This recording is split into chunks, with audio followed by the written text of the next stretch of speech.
El comercio internacional, tal y como lo conocemos hoy en día, tiene relativamente poco tiempo, y sin embargo, el comercio entre naciones y pueblos ha acompañado al ser humano desde el principio de su historia. Pero ¿cómo surgió y se desarrolló este comercio internacional? ¿Y cómo fue en cada uno de esos momentos de la historia? Hola, te doy la bienvenida al comercio internacional en la historia.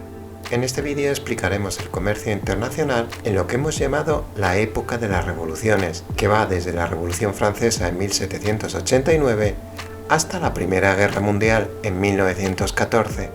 Este periodo comienza con la Revolución Francesa, que fue un movimiento de las clases menos favorecidas en aquel país debido a sus malas condiciones de vida contra las clases dominantes, basándose en unas ideas de un mejor reparto de la riqueza y de una igualdad entre personas. Dicho movimiento fue inspiración para numerosos pueblos, principalmente en movimientos que dieron lugar a la independencia de las colonias americanas. De todas formas, la revolución más importante no fue esta, sino la revolución industrial, que tuvo su origen en la invención de la máquina de vapor. Supuso cambios radicales en la forma de vivir, tanto en el transporte, con la invención del ferrocarril y del barco de vapor, que suponían viajes más rápidos y seguros, como en la forma de elaborar y producir mercancías, que si antes se hacía de una en una y de manera artesanal, con las nuevas maquinarias se podía hacer de forma rápida y en grandes cantidades. La aparición de nuevas máquinas provocó que hiciera falta menos gente en el campo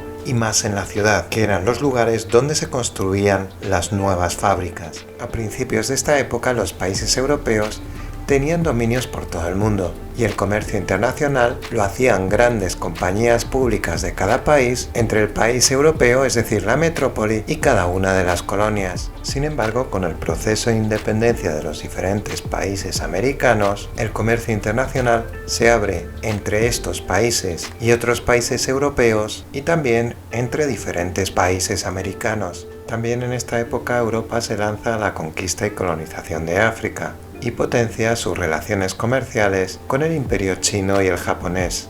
El país más importante en comercio internacional en aquella época fue Reino Unido, que aún mantiene diferentes colonias repartidas por todo el mundo y que aumenta su comercio internacional no solo vendiendo a Estados Unidos y Canadá, sus antiguas colonias, sino también a diferentes países de Latinoamérica, China y Japón. Fruto de aquel dominio es que ahora mismo el idioma más importante desde el punto de vista del comercio internacional sea el inglés, y tanto contratos como leyes y transporte contengan aún fórmulas y medidas inglesas. Con el tiempo, Estados Unidos también mejoró su actividad y su importancia en comercio internacional. En esa época fue cuando surgió la Carta de Crédito. Con el tiempo, los países europeos acumularon grandes ejércitos para defender sus dominios, recursos que provenían del comercio de sus colonias y también con otros lugares, y también armas que se fabricaban en gran volumen gracias a fábricas de armamento. Con todo ello, los gobernantes europeos gestionaron su rivalidad como se venía haciendo desde los inicios de la historia, es decir, a través de guerras, que cada vez fueron más importantes y globales, pero que paradójicamente supuso el inicio del fin de la hegemonía comercial de Europa.